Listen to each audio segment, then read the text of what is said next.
আসসালামু আলাইকুম, hello everyone, welcome back to my channel. আশা করছি আল্লাহর অশেষ রহমতে সবাই অনেক অনেক ভালো আছেন। আমি একটু বের হব, সকাল সকালই বের হচ্ছিলাম আর কি। আর এই কারণেই আমি আমার পছন্দ মতো নাস্তা, মানে আমার যেটা রেগুলারের নাস্তা সেটা করে নিচ্ছিলাম। আর এই টাইপের নরম কুসুমালা ডিম আমার ভীষণ পছন্দ। আর অন্যদিকে বাসার সবার জন্য গরম গরম রুটি আর একদম ঝরঝরে করে আলু ভাজা বানিয়ে দিচ্ছিলাম। এটা তো ওদের খুবই পছন্দ, সাথে কিন্তু একটা করে ডিম পোস্টও ছিল।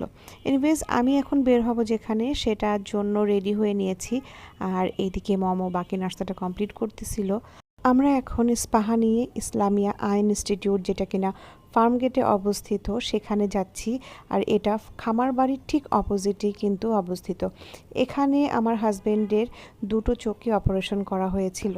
এখানকার ট্রিটমেন্ট আমার বেশ মোটামুটি খুব পছন্দ, যার কারণে আমাদের প্রথম যেদিন ডক্টর চেক আপে আসি তারপরের থেকেই কিন্তু এখানেই দেখাই। গত 2016 সাল থেকে আমরা এখানে, কারণ ওনার প্রথম ক্যাটারাক্টটা ধরা পড়ে 2016 সালে এবং পরেরটা কিন্তু 2022 সালে। যাই হোক, আমরা প্রতি 6 মাস থেকে 1 বছরের মধ্যে অবশ্যই চেক আপটা করিয়ে থাকি। আর আমার হাজবেন্ডের মাথায় বল লাগার কারণে তার দুই চোখে অপারেশন করতে হয়, মানে ক্যাটারাক্ট চলে আসে। আমাদেরকে ডক্টর জিজ্ঞেস করেন যে আপনাদের কোনো ব্যাক হিস্ট্রি আছে কিনা, উনি মাথায় ব্যথা পেয়েছিল কিনা, বা পড়ে গিয়েছিল কিনা, বা স্ট্রোক হয়েছিল কিনা। বাট আমরা এগুলোর কোনোটাই বলতে পারিনি, কারণ আমাদের আসলে জানা ছিল না। পরে আমার হাজবেন্ডের মনে পড়ে উনি কলেজে থাকা অবস্থায় ক্রিকেট ম্যাচে ওনার মাথায় বল লেগেছিল এবং সেইখান থেকেই তার এই ক্যাটারাক্টটা আসে।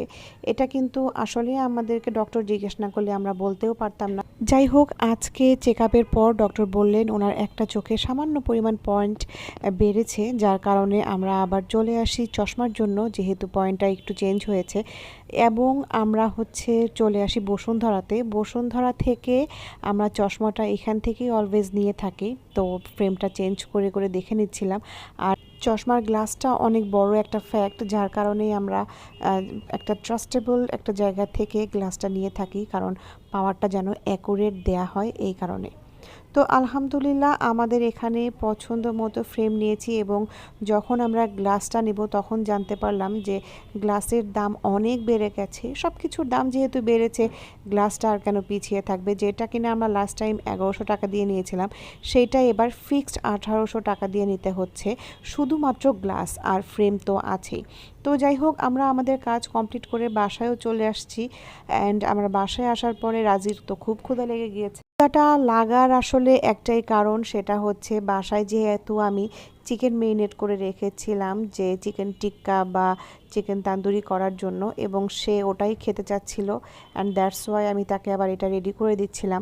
অন্যদিকে সে নিজেই বলতেছে যে আমি নিজেই ট্রাই করব, আমি নিজেই বানাবো। আমি বলছি ওকে ফাইন, তুমি নিজেই করো। তারপর সে নিজে নিজে ট্রাই করতে চাচ্ছিল। আর এই প্যানটা দেখতে পাচ্ছেন, এটা আমি অনেক আগে কিনেছি। প্যানটা খুবই ভালো শাসলিক করার জন্য, চিকেন টিক্কা করার জন্য, বা চিকেন গ্রিল করার জন্য, এই টাইপের খাবার দাবার বানানোর জন্য প্যানটা খুব ভালো হয়।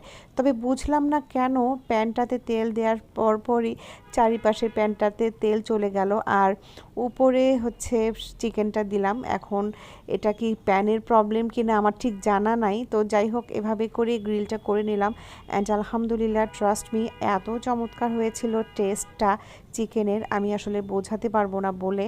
অ্যান্ড মেরিনেশনটাই বোধহয় আমার কাছে মেইন লেগেছে, যে মেরিনেশনটা আনফর্চুনেটলি আর ফর্চুনেটলি খুব বেশি গুড হয়ে গেছে, যার কারণে কিন্তু স্মেল আর কালার আমি আসলে আপনাদের কাছে বলে বোঝাতে পারবো না।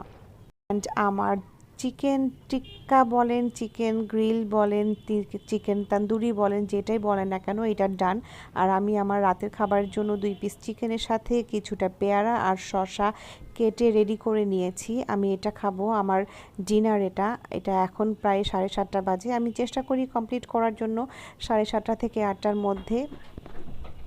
আর মোমো চলে আসছে, আর মোমো আসার পর রাজির জন্য রাজির বার্থডে গিফটটা দিয়ে দেয়। অ্যান্ড সে তো ভীষণ খুশি যে আমি আমার পছন্দের গিফটটা পেয়ে গেছি, যদিও মোমো জানতো না এবং রাজিও জানতো না যে কী গিফট দিচ্ছে এবং দিবে।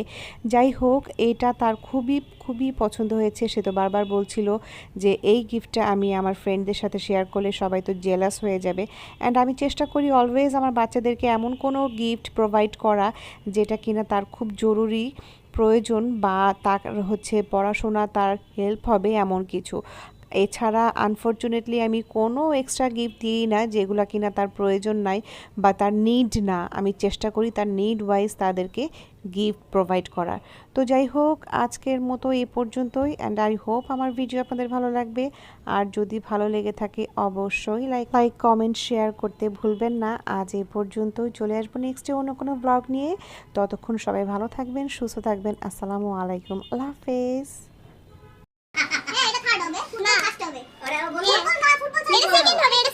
এটা সেকেন্ড আমারটা ফার্স্ট তাহলে না ওটা third ball first I know বলে কি আছে